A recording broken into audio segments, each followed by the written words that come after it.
So wherever there is no conduction current, there is a displacement current which arises due to variable electric field in any region or space. Now, the displacement current is given by this particular formula epsilon 0 A. A is the area across which the electric field is changing. So the displacement current density JD becomes ID upon A, that is epsilon 0 delta E by delta T. So the Ampere's law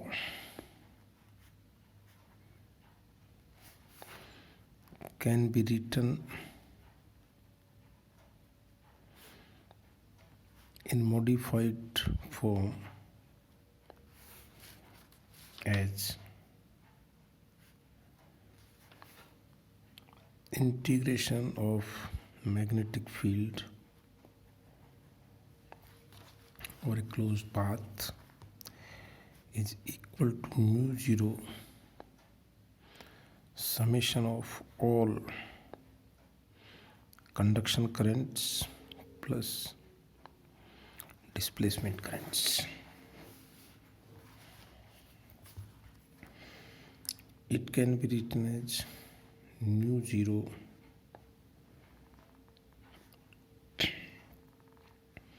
integration of J dot ds plus integration of JD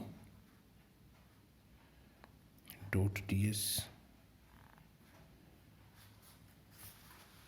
Okay, using curl theorem once again,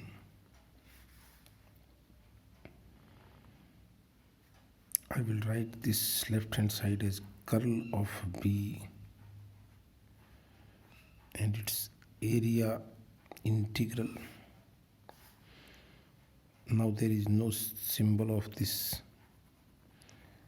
closed surface, it is some normal surface, so integration sign will be like this. This is mu 0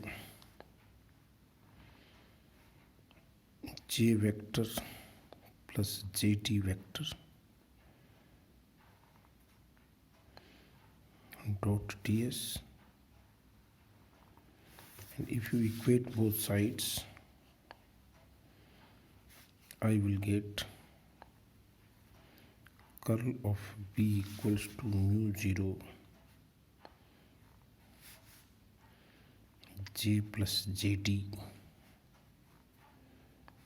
And dear students, I write down the value of JD, that is here.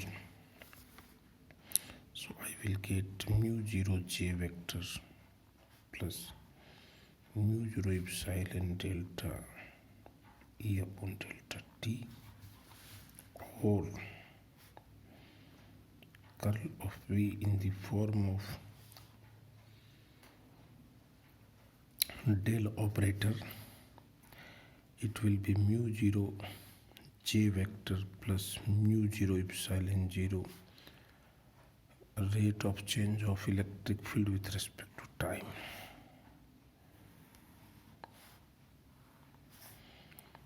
Dear students, it is the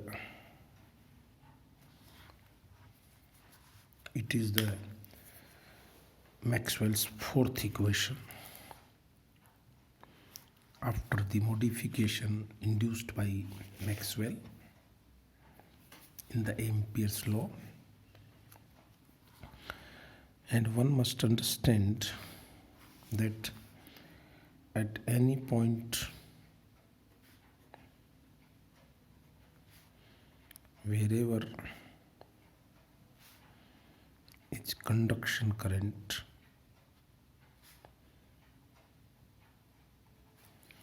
there is no displacement current.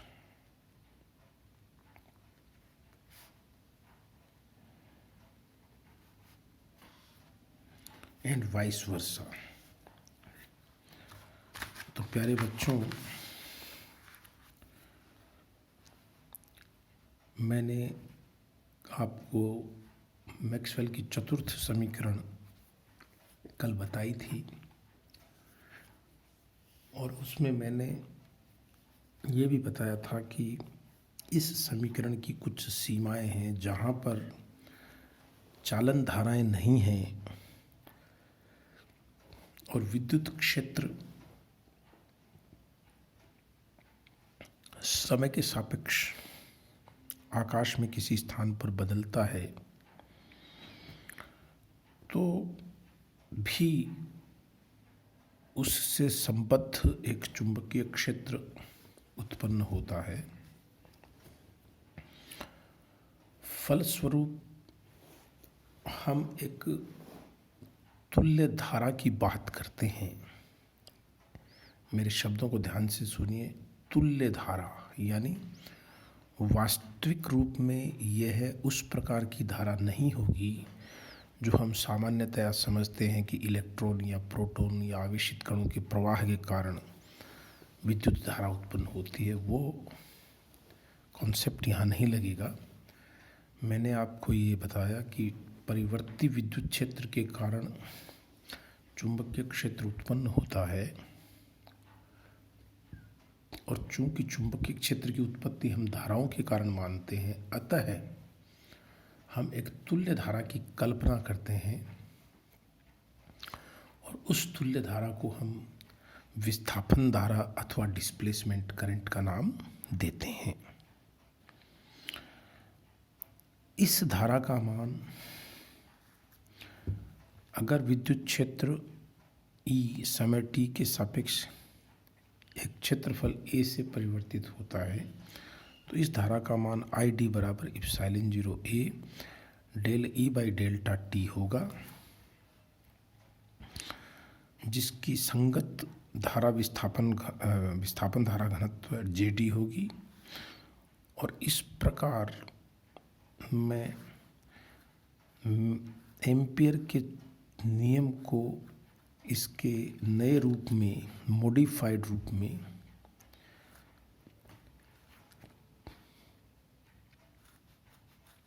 लिख सकता हूँ कि चुंबकीय क्षेत्र का रेखा समाकलन बंद पथ पर बराबर μ0 गुना उस पथ से परिबद्ध क्षेत्रफल को पार करने वाली कुल धाराएं, जिसमें ये चालन धारा है कंडक्शन करंट, ये विस्थापन धारा है ID। I और ID के मान आप यहाँ से रख दीजिए। G डॉट ds ये धारा चालन धारा घनत्व हो जाएगा, ये विस्थापन धारा घनत्व हो जाएगा। तत्पश्चात स्टोक के कर्ल प्रमेय का उपयोग करके हम इसको लिख सकते हैं curl of B dot ds बराबर μ0 J plus JD dot ds।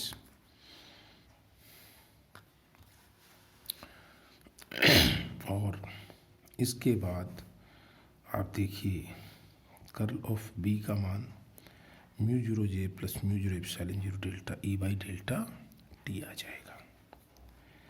इस प्रकार किसी भी बिंदु पर ये जो समीकरण है, ये मैक्सवेल की चतुर्थ समीकरण कहलाती है एम्पियर के नियम में संशोधन के पश्चात। और सारे बच्चे इस बात पे गौर करें कि किसी बिंदु पर जहाँ चालन धारा होगी वहाँ विस्थापन धारा नहीं होगी। ये एक बहुत महत्वपूर्ण प्रश्न है और महत्वपूर्ण बात आपको बता रहा हूँ कि दोनों धाराएं एक दूसरे की पूरक हैं। जहाँ विस्थापन धारा है वहाँ चालन धारा नहीं है, और चालन धारा है वहाँ विस्थापन धारा नहीं है, लेकिन दोनों ही चुंबकीय क्षेत्र उत्पन्न करने में सक्षम है। लेकिन ये भी साथ याद रखें कि विस्थापन धारा एक तुल्य धारा है जो परिवर्ती विद्युत क्षेत्र के रूप में हमने लिखी है।